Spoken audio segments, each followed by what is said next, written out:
इस वीडियो के साथ हम शुरू कर रहे हैं फूड न्यूट्रिशन एंड हाइजीन की यूनिट 1 के कुछ एमसीक्यूज। उससे पहले मैं आपको थोड़ा सा इंट्रो दूंगा इस सब्जेक्ट के बारे में।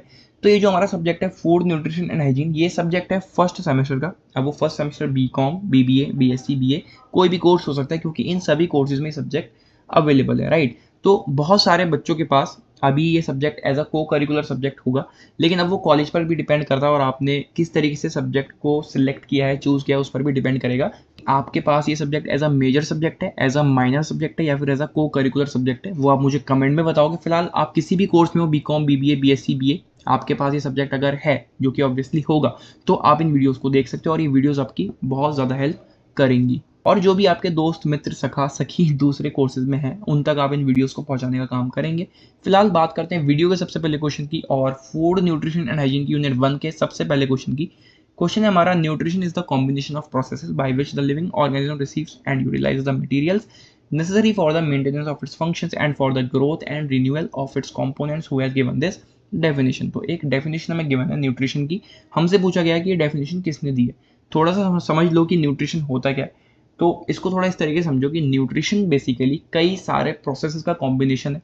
आपने कोई भी चीज़ खाई, ठीक है, जो भी चीज़ हम खाते हैं उसमें कुछ ना कुछ न्यूट्रिएंट्स प्रेजेंट होते हैं, राइट। तो हमने वो चीज़ खाई, कुछ भी हमने खाया, खाना खाया, या फिर कोई भी हमने बाहर की चीज़ खाई या कुछ भी हेल्दी चीज़ खाई है, तो जब आपने उस चीज़ को खाया, आपकी बॉडी में वो चीज़ गई, आपकी बॉडी ने उसमें जो भी न्यूट्रिएंट्स थे, उस खाने वाली चीज़ में जो भी न्यूट्रिएंट्स थे, उनको यूटिलाइज करा, ठीक है। बॉडी सही से जो भी फंक्शंस करती है वो कर पाई, राइट। उसको ग्रोथ करवाई बॉडी को। तो ये सारा न्यूट्रिशन ही है।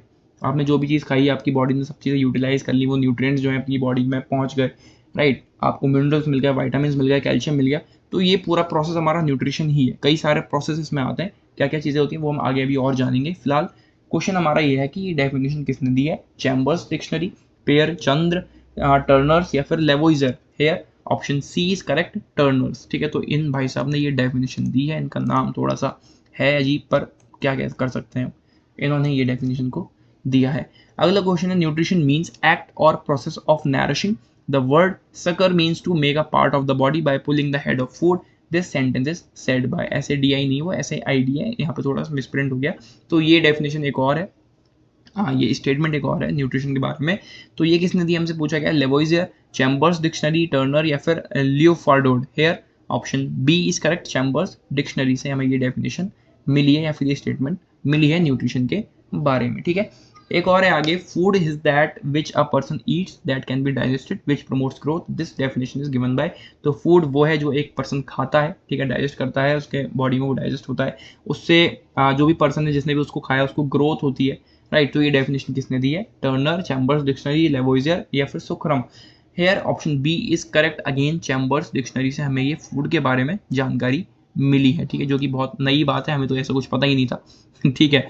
अगला क्वेश्चन है हमारा, dash nourishes our body. Nourishes का मतलब है ग्रोथ, ठीक है। तो क्या चीज हमारी बॉडी की ग्रोथ में हेल्प करती है, स्टार्विंग, जर्म्स, फूड, या फिर वायरस। सिंपल सा आंसर है इसका, क्या है, ऑप्शन सी, फूड, ठीक है। तो फूड है वो हमारी बॉडी को नरिश करता है, यानी कि ग्रोथ करने में हेल्प करता है। आगे है हमारा question, how many conditions of undernutrition are there. Undernutrition की कितनी कंडीशंस होती हैं, ये भी आप थोड़ा सा समझ लो। पहले आप ये समझो कि अंडर न्यूट्रिशन होता क्या है। तो अंडर न्यूट्रिशन बेसिकली एक कंडीशन हो गई जिसमें बॉडी को प्रॉपर न्यूट्रिएंट्स नहीं मिलते और वो सही से ग्रोथ नहीं हो पाती उसकी, ठीक है। अब एक चीज़ और है, अच्छा चलो वो मैं आगे ही बताऊंगा, वहाँ पे कंफ्यूज नहीं हो जिससे कि आप। तो अंडर न्यूट्रिशन की हमसे उन्होंने कंडीशन पूछी है 5, 4, 7 या फिर 8। तो यहाँ पर हमारा जो ऑप्शन है वो है 4, ठीक है, यानी कि बी। तो 4 कंडीशंस होती हैं अंडर न्यूट्रिशन की। कौन कौन सी होती हैं ये भी आप अभी हाथों हाथ समझ लो, ठीक है। आपसे इन पर भी सेपरेट क्वेश्चन पूछा जा सकता है। नंबर 1 हमारी कंडीशन है वेस्टिंग, ठीक है। नंबर 2 है stunting, number 3 underweight, number 4 micro nutrients deficiencies, right. तो ये 4 कंडीशंस होती हैं। अब इनके बारे में भी थोड़ा समझो। वेस्टिंग का मतलब है लो वेट फॉर हाइट, यानी कि हाइट के अकॉर्डिंग आपका वेट जो है वो कम है। स्टंटिंग दूसरी कंडीशन है हमारी, जो कि है लो हाइट्स फॉर एज, एज के अकॉर्डिंग आपकी हाइट कम है, राइट। नंबर 3 कंडीशन है अंडर वेट। इसका मतलब हुआ कि लो वेट फॉर एज, मतलब एज के अकॉर्डिंग वेट जो है कम है। फिर हमारी 4th एक लास्ट कंडीशन आती है अंडर न्यूट्रिशन की, जो कि है माइक्रो न्यूट्रिएंट्स डेफिशिएंसीज, जिसका मतलब होता है lack of important vitamin and minerals, मतलब कि जो भी इंपॉर्टेंट वाइटामिन और मिनरल्स हैं उनकी बॉडी में कमी है, राइट। उनकी कमी है बॉडी में, ठीक है, वो उल्टा हो गया। तो ये 4 हमारी कंडीशंस होती हैं अंडर न्यूट्रिशन की। इन सारी कंडीशंस पर भी अलग से सेपरेट क्वेश्चन पूछा जा सकता है कि वेस्टिंग क्या होता है, स्टंटिंग क्या होता है, अंडर वेट क्या होता है, तो आप वहाँ पर आंसर दोगे जब आपको समझ में आ जाएंगी ये सब चीज़ें तब, ठीक है। तो वीडियो को आप फिर से थोड़ा सा पीछे करना, रिवाइंड करना और फिर से सुनना, समझने की कोशिश करना। खुद के नोट्स अगर बनाओगे तो बहुत ज़्यादा अच्छा रहेगा, मैं हमेशा आपसे कहता हूँ, राइट। तो खुद के नोट्स सबसे बढ़िया रहते हैं। फिलहाल आगे बढ़ते हैं अगले क्वेश्चन की तरफ। When the nutrition is adapted to the needs of the body then such a condition is called. जब न्यूट्रिशन जो है हमारी बॉडी को उतने ही मिल जाए जितनी हमारी बॉडी को ज़रूरत है, तो उस कंडीशन को क्या बोलेंगे? Eutrophication, adequate nutrition, malnutrition या फिर none of these. Here option B is correct, adequate nutrition. मतलब कि हमारी बॉडी को जितने न्यूट्रिशन की जरूरत थी चलने के लिए, भागने के लिए, कुछ जो भी एक्टिविटीज हम अपनी बॉडी से करते हैं उसको करने के लिए, जब उतने ही न्यूट्रिएंट्स उसको मिल गए, हमारी बॉडी ने अडेप्ट कर लिया, तो उसको हम बोलते हैं एडिक्वेट न्यूट्रिशन। भैया हमारी बॉडी को काम करने के लिए जितना भी फ्यूल चाहिए था वो उसको मिल गया, वो एडिक्वेट न्यूट्रिशन कहलाता है। आगे, what is the substance which nourishes the human body. कौन सा सब्सटेंस हमारी बॉडी को नरिश करता है, नरिश यानी कि ग्रोथ में हेल्प करता है?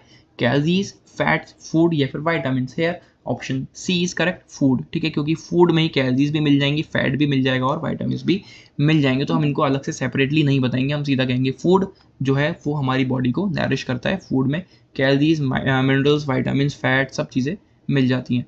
आगे है question, how many stages of nutrition are there. तो कितनी स्टेजेस होती है न्यूट्रिशन की, हमसे पूछा गया है। 9, 5, 6 या फिर 7। Here option B is correct, 5, ठीक है। तो 5 स्टेजेस होती है न्यूट्रिशन की। अब वो कौन कौन सी होती है ये भी आप जान लो हाथों हाथ। सबसे पहली स्टेज हमारी होती है इंजेशन, ठीक है। Number 2 digestion, number 3 absorption, number 4 assimilation और नंबर 5 इजेशन, ठीक है। इनको थोड़ा और डीप में जानते हैं। इंजेशन यानी कि खाना खाना, ठीक है, मतलब खाने को खाना, जो भी चीज़ आप खा रहे हो। नंबर 2 डाइजेशन, वो आपके पेट में जब जाएगा तो वो डाइजेस्ट होगा। फिर एब्जॉर्ब होगा, ठीक है, आपकी बॉडी जो है एब्जॉर्ब करेगी जो भी न्यूट्रिएंट्स उसमें होंगे। फिर एसिमुलेशन होगा, आपकी बॉडी वर्क करेगी उन सारे न्यूट्रिएंट्स के अकॉर्डिंग, ठीक है, जो भी चीज़ें आपने खाई हैं उसके अकॉर्डिंग आपको एनर्जी मिलने वाली है। फिर नंबर 5 है इजेशन, आपकी बॉडी से जो भी मेटाबॉलिक वेस्ट होगा वो निकल जाएगा और जो भी न्यूट्रिएंट्स होंगे वो आपकी बॉडी एब्जॉर्ब कर लेगी, ठीक है। तो ये 5 स्टेजेस होती है हमारे न्यूट्रिशन की, ठीक है। आगे बढ़ते हैं अगले क्वेश्चन की तरफ, जो कि the primary need of the human body is. Primary need यानी कि मेन जरूरत क्या होती है ह्यूमन बॉडी की? सनशाइन, फूड, वाटर या फिर all of these. Here option D is correct, all of these. भाई सनशाइन भी चाहिए, फूड भी चाहिए, पानी भी चाहिए, सभी चीज़ें हमें चाहिए, तो ये सारी ही प्राइमरी नीड्स है हमारे ह्यूमन बॉडी की या फिर हमारी बॉडी की, ठीक है। आगे बढ़ते हैं। 50 chemical substances are divided into how many groups from the point of view of the needs of the body. तो 50 केमिकल सब्सटेंसेस जो हैं वो डिवाइडेड होते हैं कितने ग्रुप्स में? अगर हम बॉडी की नीड्स के अकॉर्डिंग देखें तो 5, 7, 1 या फिर 6। Hair option D is correct, 6, ठीक है। तो ऑप्शन डी यहाँ पर हमारा करेक्ट हो जाएगा। आगे बढ़ते हैं। Nutrients are mainly divided into how many groups. तो हमसे पूछा गया है कि न्यूट्रिएंट्स मेनली कितने ग्रुप्स में डिवाइडेड होते हैं। अब देखो वैसे तो जो न्यूट्रिएंट्स है वो 35 से भी ज़्यादा ग्रुप्स में डिवाइडेड होते हैं, ठीक है, 35 से भी ज़्यादा हो सकते हैं, वो 40s में मेरे ख्याल से कुछ आता है नंबर। हमसे पूछा गया है मेनली 2, 7, 5 या फिर 3। Here option B is correct, 7। तो अगर हम मेनली बात करें न्यूट्रिएंट्स की तो वो कितने ग्रुप्स में डिवाइडेड होते हैं? 7 में। कौन कौन से होते हैं ये भी जान लो। Number 1 carbohydrates, number 2 proteins, number 3 fats, number 4 vitamin, number 5 minerals, number 6 dietary fibres and last number 7 water, ठीक है। वैसे 35 से भी ज्यादा होता है पर मेनली जो हमसे पूछा गया वो है 7। नाम मैंने आपको बता दिए, ठीक है। अगला क्वेश्चन है which of the following are nutrition elements. तो इनमें से कौन सी चीजें न्यूट्रिशन के एलिमेंट्स हैं? प्रोटीन, मिनरल्स, वाइटामिन या फिर all of these. Here option D is correct, all of these. ये सभी जो है एलिमेंट्स हैं न्यूट्रिशन के, ठीक है। अगला क्वेश्चन है when nutrition is insufficient in quality and quantity as per the requirement of the body then what is that state called। जब न्यूट्रिशन जो है वो इनसफिशिएंट होंगे, मतलब पूरी तरीके से नहीं होंगे, हमारी बॉडी में नहीं जाएंगे, ठीक है, उनकी क्वालिटी में भी नहीं और क्वांटिटी में भी नहीं, तो जो हमारी बॉडी की रिक्वायरमेंट है उसको वो पूरा नहीं कर पा रहे, ठीक है। हमारी बॉडी को कुछ काम करने के लिए कुछ न्यूट्रिएंट्स चाहिए, ठीक है, कुछ न्यूट्रिशन चाहिए, लेकिन वो नहीं मिल रहा, वो इनसफिशिएंट है क्वालिटी में भी और क्वांटिटी में, तो इस चीज़ को क्या बोलेंगे? Inadequate nutrition, malnutrition, eutrophication या फिर undernutrition. Here option B is correct, malnutrition. Option A भी यहाँ पर करेक्ट हो सकता है क्योंकि इनएडिक्वेट न्यूट्रिशन कह लो या फिर मेल न्यूट्रिशन कह लो, बात एक ही है, दोनों ही एक ही चीज़ें हैं, ठीक है। तो कंफ्यूज मत होना, बी और ए दोनों ही एक चीज़ है। इनएडिक्वेट न्यूट्रिशन भी लिख सकते हो और मेल न्यूट्रिशन भी वहाँ पर टिक कर सकते हो, राइट। अगला क्वेश्चन है how many of the following are conditions of inadequate nutrition. Basically उन्होंने हमसे पूछा है कि मैल न्यूट्रिशन की कितनी कंडीशंस होती हैं, 4, 3, 2 या फिर 1। अब यहाँ पे आपसे मैल न्यूट्रिशन भी लिखा दे सकता है और इनएडिक्वेट न्यूट्रिशन भी सकते हैं। मैंने आपको बता दिया कि दोनों ही सेम चीज़ है। तो कितनी कंडीशन होती है, 4, 3, 2 या फिर 1। Here option C is correct, 2। तो 2 कंडीशंस होती है मैल न्यूट्रिशन की। कौन कौन सी? नंबर 1 अंडर न्यूट्रिशन, ठीक है। अंडर न्यूट्रिशन में हमने ऊपर जान लिया क्या क्या चीज़ें आती हैं, वेस्टिंग, स्टंटिंग, अंडरवेट और माइक्रो न्यूट्रिएंट्स डेफिशिएंसीज, ठीक है। ये हमारी अंडरवेट के अंदर आएंगी, सॉरी अंडर न्यूट्रिशन के अंदर आएंगी। और नंबर 2 जो हमारी कंडीशन होती है वो होती है overweight, obesity and diet related, right. तो ये 2 कंडीशन होती है हमारी इनएडिक्वेट न्यूट्रिशन की। कौन कौन सी? अंडर न्यूट्रिशन नंबर 1 हो गई, और number 2 overweight, obesity and diet related, ये हमारी नंबर 2 हो गई, राइट। अगला क्वेश्चन है वाटर सॉल्युबल फाइबर इज। कौन से फाइबर है जो वाटर में डिसॉल्व हो जाता है, पानी में घुल जाता है? पैक्टिन, गम, म्यूसिलेज या फिर all of these. Here option D is correct, all of these. Pectin, gum, mucilage, ये तीनों ही ऐसे फाइबर्स हैं जो वाटर में इजीली डिसॉल्व हो जाते हैं, ठीक है। आगे बढ़ते हैं। Fibre is found in, fibre पाया जाता है किस में? प्रोटीन्स में, सीरियल्स में, ऑयल में या फिर घी में। Here option B is correct, cereals. Cereals यानी कि इसमें क्या क्या चीज़ें आ जाएंगी? व्हीट, राइस, ओट्स और मेज, ये सब चीज़ें हमारी सीरियल्स में आ जाती हैं, ठीक है। तो इसमें होता है हमारा फाइबर, ठीक है। आगे वाटर इनसॉल्युबल फाइबर इज। अभी हमसे सॉल्युबल पूछा था, अब ये कह रहा है इनसॉल्युबल। इनसॉल्युबल यानी कि जो पानी में डिसॉल्व ना हो, पानी में ना घुले। बटर, पैक्टिन, सेल्यूलोज या फिर mucilage. Here option C is correct, cellulose, ठीक है। बटर भी पानी में डिसॉल्व हो सकता है, पैक्टिन में हमने ऊपर जान लिया, म्यूसिलेज भी हमारा ऊपर जो है सॉल्युबल फाइबर में है। बचा क्या? सेल्यूलोज, जो कि पाया जाता है प्लांट की सेल वॉल्स में, ठीक है। और ये इनसॉल्युबल फाइबर होता है, ये पानी में डिसॉल्व नहीं होता, ठीक है। आगे what is the chemical name of vitamin C. Vitamin C का केमिकल नेम क्या है? Ascorbic acid, citric acid, thiamine या फिर calciferol. Here option A is correct, ascorbic acid, ठीक है। तो एस्कॉर्बिक एसिड को विटामिन सी भी कहते हैं और विटामिन सी को केमिकल नेम है एस्कॉर्बिक एसिड, ठीक है।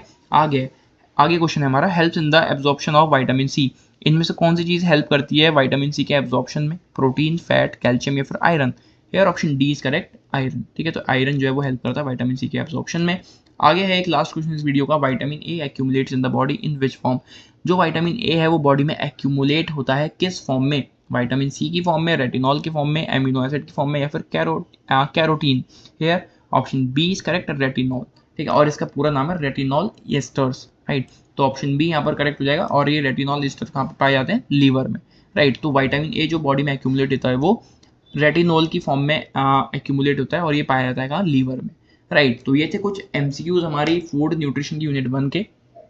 इसी तरह से आगे के जो भी एमसीक्यूज होंगे हम आने वाली वीडियोस में कवर करेंगे। आने वाली वीडियोस के लिए आप चैनल को सब्सक्राइब कर लो, अपने दोस्तों के साथ वीडियो को शेयर कर दो। मिलते हैं अगली वीडियो में, till then take care and bye bye and all the very best for your exams.